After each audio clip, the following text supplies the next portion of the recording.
Breaking news mga kabayan, China, pinipigilang magbenta ang South Korea ng mga fighter jets sa Pilipinas. Akala ko ba mahina ang mga FA-50? Bakit pa sekretong nagprotesta ang China sa South Korea? Bansang Italia handang ibuhos ang lahat ng suporta para makakuha ang Pilipinas ng 32 mga multi-role fighter. Italy ang bahala sa pinansyal na may kasamang transfer of technology at magtatayo ng Euro Typhoon hub sa Pilipinas. Saan ka pa? Pang-5 batch ng delivery ng S-70i Black Hawk helicopter dumating na sa Pilipinas mula sa bansang Poland. Sa kasalukuyan, meron na tayong 40 mga S-70i Black Hawk helicopter dito sa bansa. Russia kilo-class submarine, winasak ng underwater drone ng Ukraine. Thailand at Cambodia patuloy pa rin ang bakbakan. Wala pa rin planong magkaroon ng ceasefire ang dalawang bansa.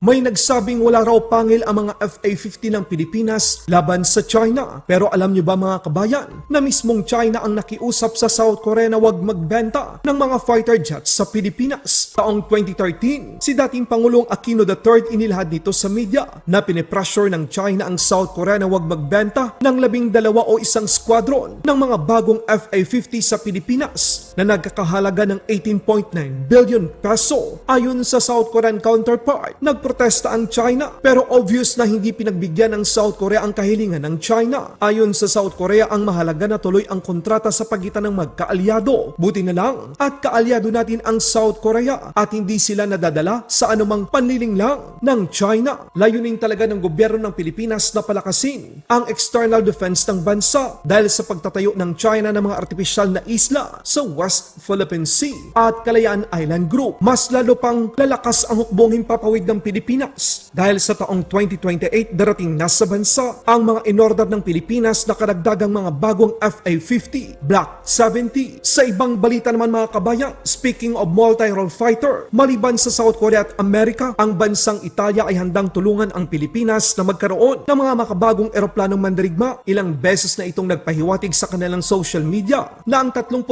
Eurofighter Typhoon ang siyang nababagay na multi-role fighter para sa Philippine Air Force.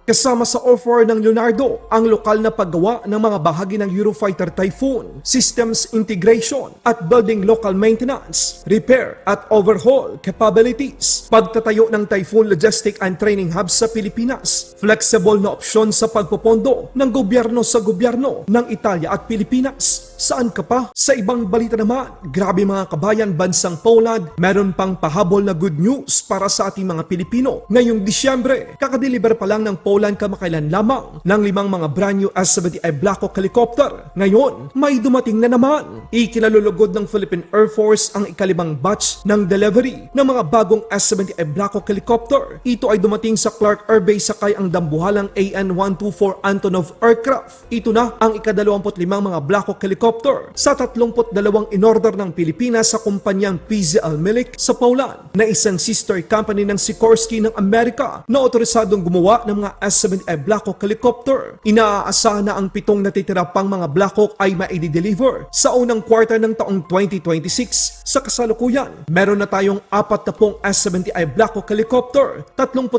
dito ay nasa serbisyo na at ang 5 kakarating pa lang ay dadaan muna sa mga pagsubok bago formal na tanggapin ng Philippine Air Force.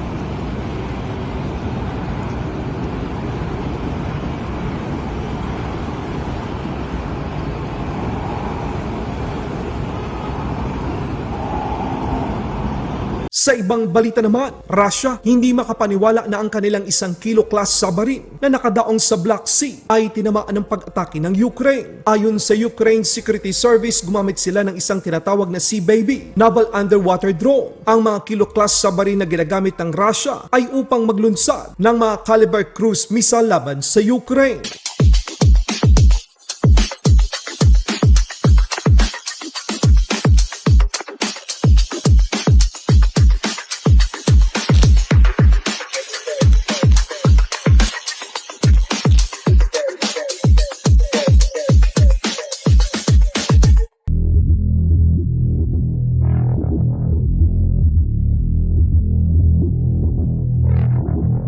Sa ibang balita naman, Thailand nakuha na ang Chang'an Ma area malapit sa border ng dalawang bansa. Itinaas ng Thailand ang kanilang bandila.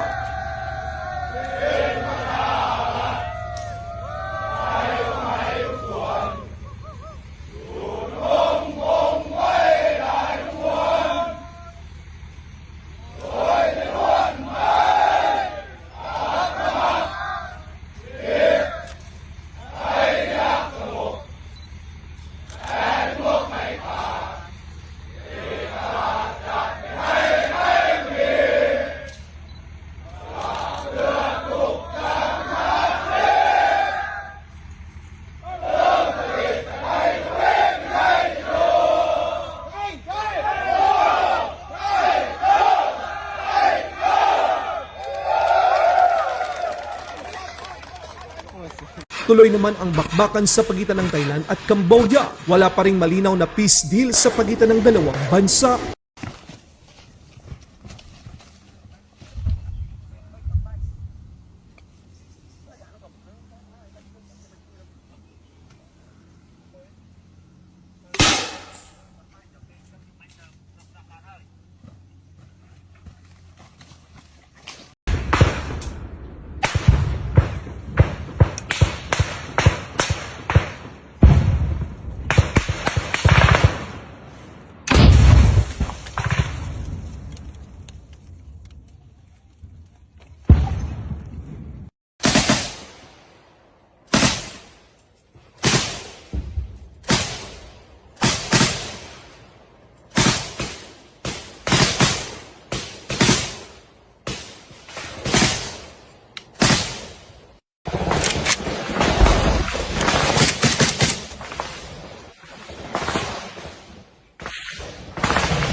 Lapitan!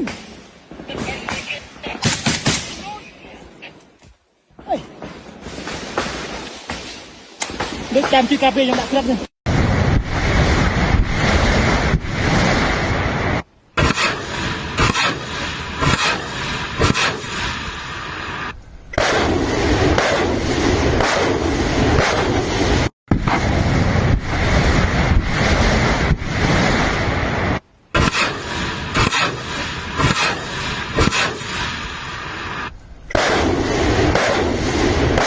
Laban Pinas.